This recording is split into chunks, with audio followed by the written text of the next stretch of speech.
My name is Isabella Marquez. I was born on April 17, 1983 in Oaxaca, Mexico, and for years I served as a witch inside spiritual assignments designed to attack believers who were trying to draw closer to God. I am not sharing a story I heard. I am confessing what I personally did, the rituals I participated in, and the 5 silent spiritual mistakes believers make that made our attacks succeed. Do you understand what that means? The enemy was not winning because of power, he was winning because of hidden doors believers unknowingly opened.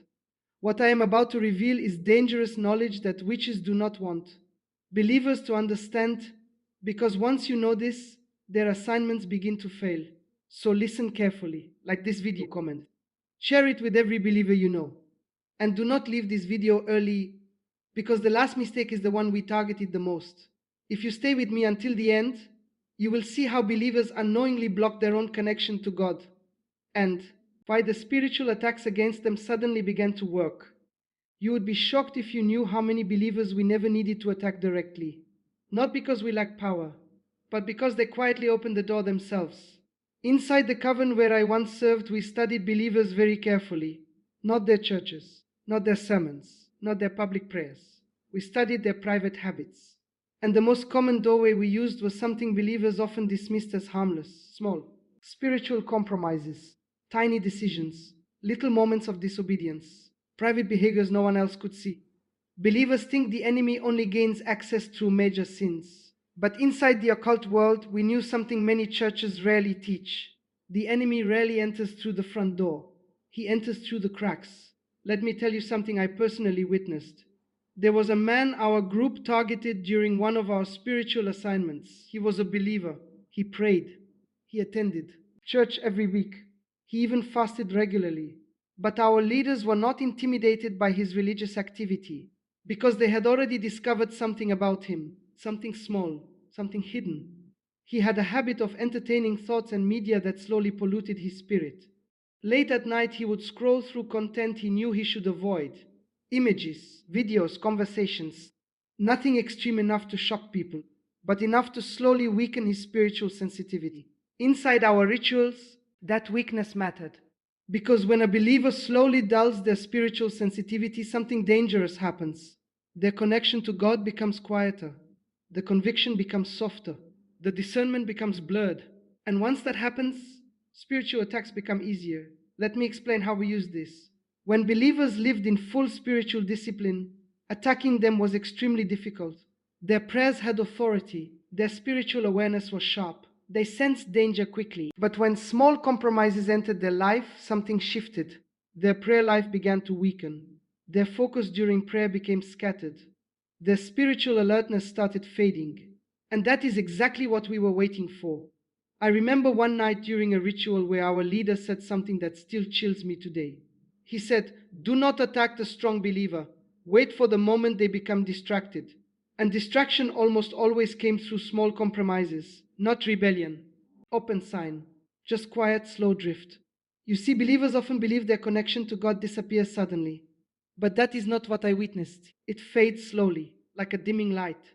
The more a believer allows small compromises, the more their spiritual clarity weakens. And when clarity weakens, the enemy begins to whisper without resistance. Suddenly doubts appear. Fear becomes stronger. Confusion enters their decisions. And believers begin to think God has become distant. But what actually happened is something else. Their spiritual sensitivity was weakened. And we knew exactly how to exploit that. I remember watching one believer who used to pray with power. At the beginning, our attempts to attack him failed completely. Every spiritual assignment we attempted collapsed. Why? Because he lived with spiritual discipline. But over time, something changed. His prayer time became shorter. His spiritual focus became scattered. His attention was pulled by distractions. Small compromises began appearing in his life. That is when our leader smiled, because once those cracks appeared, the connection between him and God started weakening. And once that connection weakened, our attacks suddenly began working. Do you understand the danger now? The enemy does not need you to abandon your faith. He only needs you to slowly drift away from spiritual discipline.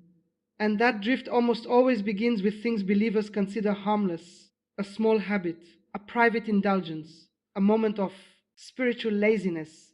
But in the spirit realm, those moments matter far more than you realize, because every compromise weakens spiritual authority. And once authority weakens, the enemy begins testing your defenses. This is why so many believers say something like this: I used to feel God's presence so strongly, but now I feel distant. Most of the time, it is not because God moved away. It is because something quietly weakened their spiritual sensitivity.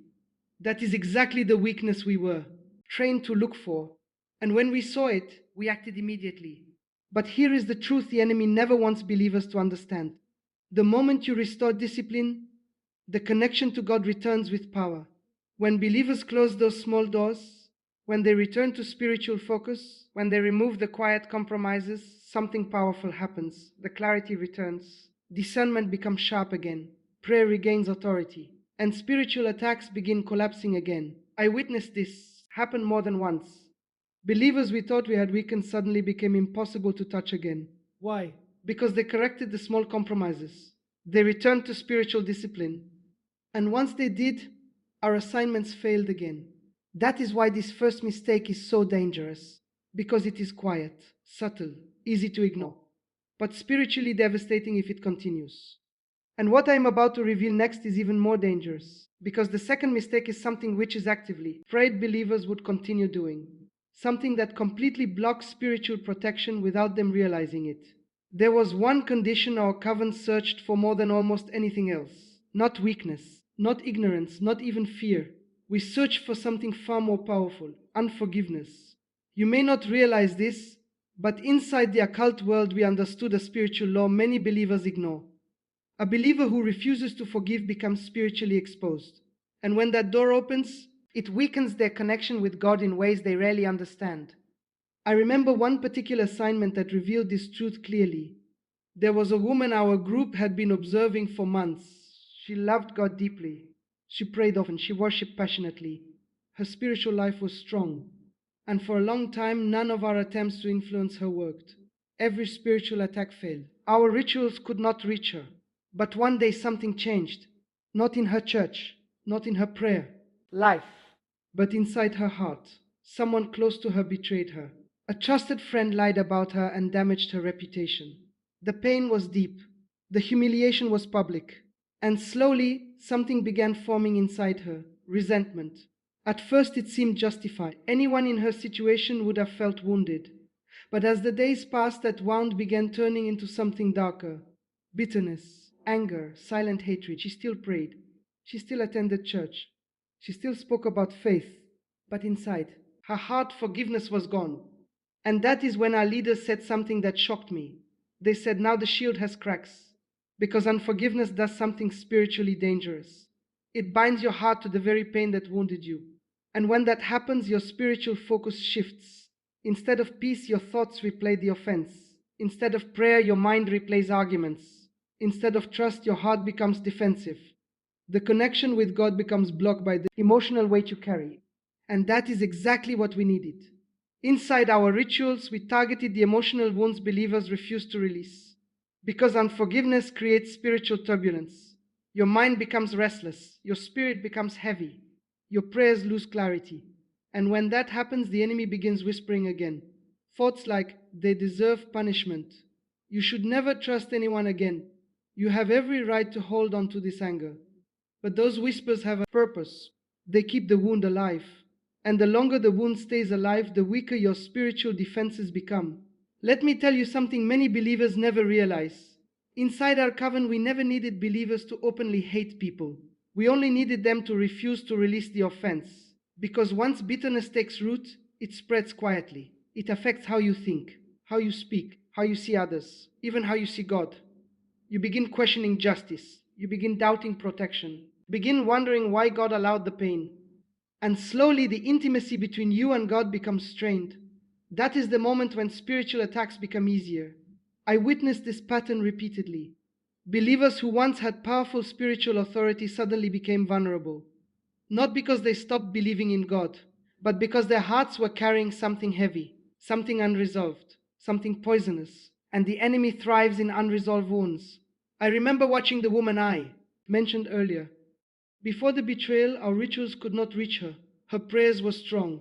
Her spirit was alert. Her discernment was sharp. But after months of holding on to unforgiveness, something shifted. Her prayer life became quieter. Her spiritual joy faded. Her discernment became dull. And suddenly, our spiritual interference started working. Not fully, but enough to create confusion, enough to create emotional exhaustion, enough to weaken her spiritual awareness. And it all began with one thing: unforgiveness. This is why forgiveness is not just emotional healing, it is spiritual warfare. When you forgive someone who hurt you, you are not excusing their actions. You are breaking the spiritual chain that ties you to the pain. You are removing the emotional doorway the enemy wants to use. You are restoring peace inside your spirit. And when peace returns, your connection with God becomes clear again. Your prayers regain strength. Your discernment becomes sharp again. Authority in the spirit realm returns. I saw believers who completely destroyed our assignments simply by doing one thing: they forgave quickly. Not because it was easy, not because the pain disappeared overnight, but because they refused to let bitterness poison their spirit. And when they did that, something powerful happened. The attacks we launched against them collapsed. The confusion disappeared. The heaviness lifted. The spiritual connection between them and God became strong again. This is why the enemy fights so hard to keep believers trapped in unforgiveness. Because a wounded heart that refuses to forgive becomes an open battlefield. But a believer who releases bitterness becomes spiritually untouchable. And what I am about to reveal next is something even more shocking. Because the third mistake is one of the most common behaviors believers practice every day. A behavior which is secretly celebrated. Because it silently weakens spiritual authority without believers realizing it. One of the most disturbing things I witnessed during my years inside the occult world was this. Many believers were unknowingly helping the enemy attack them. They were not performing rituals. They were not making sacrifices. But they were doing something spiritually dangerous every single day. They were speaking destruction over their own lives. Inside the coven, we understood a spiritual law that many believers ignore. Words carry authority. Words shape spiritual atmosphere. Words open doors. And when believers repeatedly speak negative declarations over themselves, they begin weakening their own spiritual protection. I remember sitting in one of our secret gatherings where our leader explained something chilling. He said, "Listen to how believers talk about their lives. Many of them curse their own future without realizing it." At the time, I thought he was exaggerating. But once we began observing believers more closely, I saw exactly what he meant. A believer would face a temporary problem, maybe financial stress, maybe emotional exhaustion, maybe a difficult season. And instead of declaring faith, they would begin speaking defeat. You would hear statements like, "Nothing ever works for me. My life is always full of problems. God must have forgotten me. Things will probably get worse." Those words may seem harmless in everyday conversation, but in the spirit realm they carry weight. Every negative declaration slowly reshapes the atmosphere surrounding you. Life. And once that atmosphere becomes filled with doubt, fear, and defeat, something dangerous happens. Your spiritual authority begins weakening. Inside the occult world, we did not ignore these words. We studied them carefully. Because negative speech creates spiritual permission. Permission for discouragement. Permission for confusion. Permission for fear to dominate your thinking. And once fear dominates your thinking, your connection with God begins weakening. Not because God left you, because your mind becomes filled with voices that oppose faith. Let me share something I personally witnessed. There was a believer our group had been trying to influence for months. He loved God deeply. He prayed often. And for a long time, none of our spiritual interference worked. But one season of his life became extremely difficult. His business began failing. Unexpected financial pressure appeared. And slowly, his speech began changing. At first, it was subtle. He would say things like, "I don't know how I'm going to survive this. Maybe I'm just not meant to succeed. Everything is falling apart." Those words became a pattern every day, every conversation, every moment of frustration. Instead of declaring faith, he began declaring defeat. And that is when our leader said something I will never forget. He said, "He is lowering his own spiritual defenses." Because when believers constantly speak negativity, three dangerous things begin happening. First, their mind becomes trapped in fear. Second, their spirit becomes discouraged. Third, their expectation of God's intervention begins fading. And expectation is powerful. When believers expect God's help, their faith becomes strong. But when they expect failure, their spiritual resistance weakens. Inside our rituals, we use this weakness. When a believer filled their atmosphere with negative declarations, our interference suddenly became easier. Not unstoppable, but easier. Their prayers became weaker, their focus became scattered, their spiritual confidence disappeared, and slowly they began believing the lies they were speaking. Do you see how dangerous that is? The enemy does not only attack from the outside, sometimes he waits for believers to create the weakness themselves. Every negative word becomes a seed planted in your own future, and the more you repeat it, the stronger that seed grows. I witnessed believers who unknowingly created storms in their own lives simply through the words they spoke every day. But I also witnessed the opposite. Believers who refused to speak defeat. Believers who faced difficult seasons but continued declaring faith. And those believers were nearly impossible for us to influence. I remember one woman who experienced severe financial hardship. Everything around her seemed to collapse. Yet every time she spoke, she said things like, "God will make a way. This season will pass. My life is protected. God is still in control." Inside our coven, our leaders became frustrated watching her. Because her declaration strengthened her spiritual environment, her faith remained stable, her connection with God remained strong, and our attempts to weaken her failed repeatedly. That is when I understood something powerful. Your words either build spiritual walls of protection or they slowly tear them down. Every time you declare faith, you strengthen your connection with God. Every time you speak defeat, you weaken your own spiritual authority. This is why the enemy constantly pushes believers toward negative speech, through fear, through frustration, through exhaustion. Because if he can influence your belief, and if he influences your belief, and if he influences your belief, your spiritual resistance begins collapsing.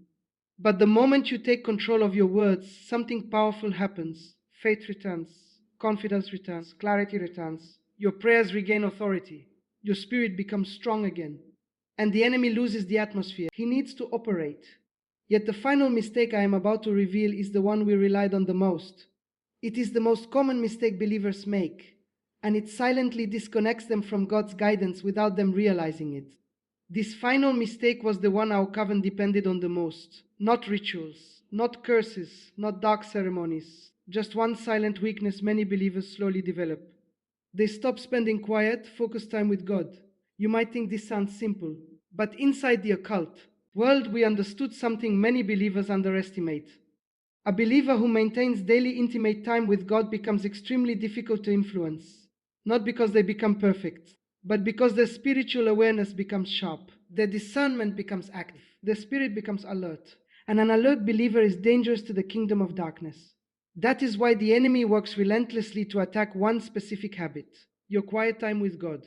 I remember many assignments where our leaders did not attempt to destroy a believer's faith immediately. Instead, they aimed at something far more subtle: distraction.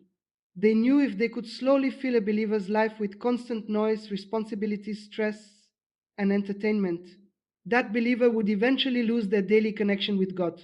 And once that habit disappeared, something dangerous began happening. The believer became spiritually unaware. Let me explain how this unfolded. In the beginning, the believer still loved God deeply. They still believed in Him. They still prayed occasionally. But their consistent quiet time with God started disappearing. First, it became shorter, then less focused, then less frequent, until eventually days would pass without meaningful spiritual connection. And that is when our leaders would say something chilling: the God is no longer watching the gate. Because quiet time with God is not just about prayer, it is about spiritual alignment. During those quiet moments believers receive clarity, conviction, guidance, protection. It is the moment when God's voice becomes clear above all other voices. But when those moments disappear, the spiritual atmosphere around the believer changes. Suddenly the mind becomes filled with noise, opinions, distractions, worries, endless information. And when your mind is overwhelmed with noise, something powerful disappears: discernment. Without discernment, believers struggle to recognize spiritual danger. They miss warning signs. They ignore subtle attacks. They fail to detect the lies the enemy whispers into their thoughts. Inside our coven, we celebrated when believers became too busy to pray, too tired to reflect, too distracted to listen to God. Because busyness can quietly destroy spiritual awareness.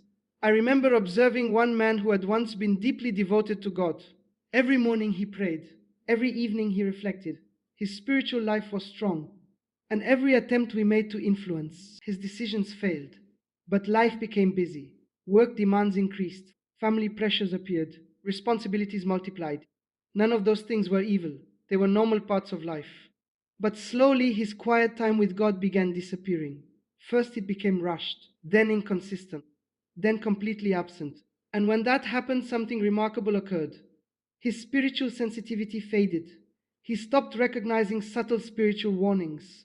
He began making decisions without seeking God's direction.